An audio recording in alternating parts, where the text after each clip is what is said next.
అందరికీ నమస్కారం.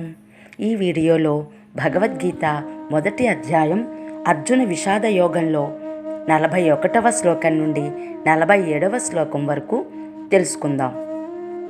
41వ శ్లోకము.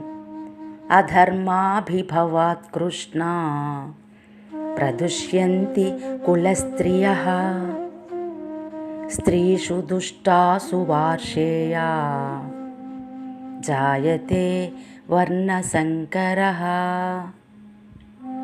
ఓ కృష్ణ, అధర్మము అనగా పాపము పెచ్చు పెరిగిపోయినప్పుడు కులస్త్రీలు మిక్కిలి దూషితులగుదురు.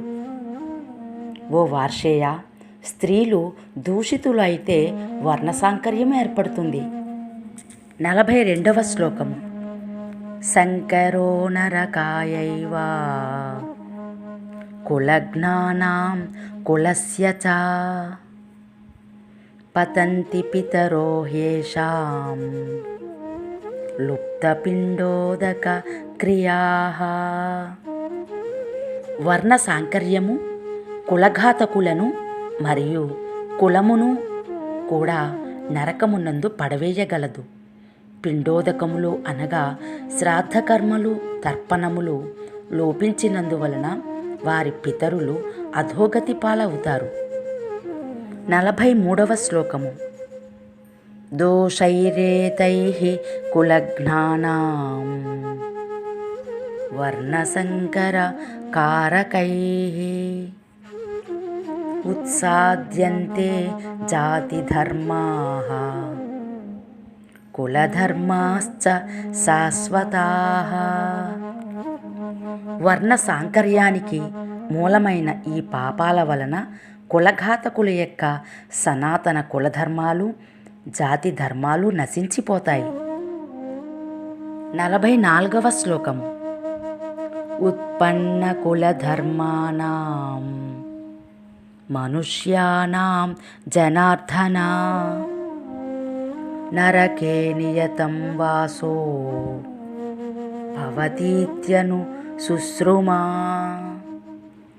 ఓ జనార్దన, కులధర్మాలు నశించిన వారికి కలకాలము నరకప్రాప్తి తప్పదని పెద్దలు చెప్పగా విన్నాను. 45వ శ్లోకము. అహోబత మహత్పాపం కర్తుం వ్యవసితా వయం యద్రాజ్య సుఖలోభేన హంతుం స్వజనముద్యతాః. అయ్యో, మనము బుద్ధిమంతులమై ఉండి కూడా రాజ్యసుఖాలు అనుభవించాలనే లోభం చేత మన సొంత మనుషులనే సంహరించుటకు సిద్ధమై ఉన్నాము. ఈ ఘోర పాప కృత్యాలకు ఒడిగడుతున్నాము.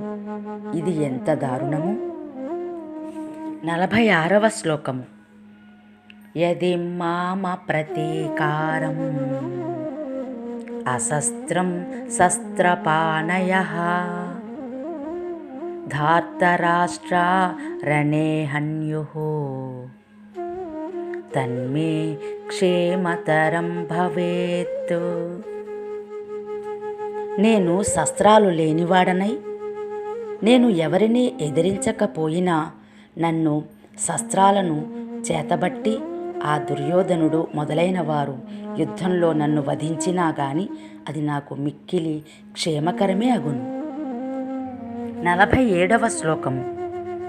ఏవముక్త్వార్జునః సంఖ్యే రథోపస్థ ఉపావిశత్ విసృజ్య ససరం చాపం శోక సంవిఘ్న మానసః. సంజయుడు ధృతరాష్ట్రుడితో పలికిన పలుకులివి. అర్జునుడు ఈ విధంగా పలికి మిక్కిలి దుఃఖిస్తూ దుఃఖమనస్కుడై యుద్ధభూమి యందు ధనస్సును బాణాలను విడిచిపెట్టి రథము వెనక భాగాన వెళ్ళి చతికిల పడిపోయాను. మొదటి అధ్యాయము అర్జున విషాద యోగం సమాప్తం. ఇందులోని శ్లోకాలు మీకు వరుసగా కావాలనుకుంటే ప్లేలిస్ట్లోకి వెళ్ళి చూడగలరు. ధన్యవాదములు. ఈ వీడియో మీకు నచ్చితే మన ఈ ఛానల్ని సబ్స్క్రైబ్ చేసుకొని లైక్ కూడా చేయండి.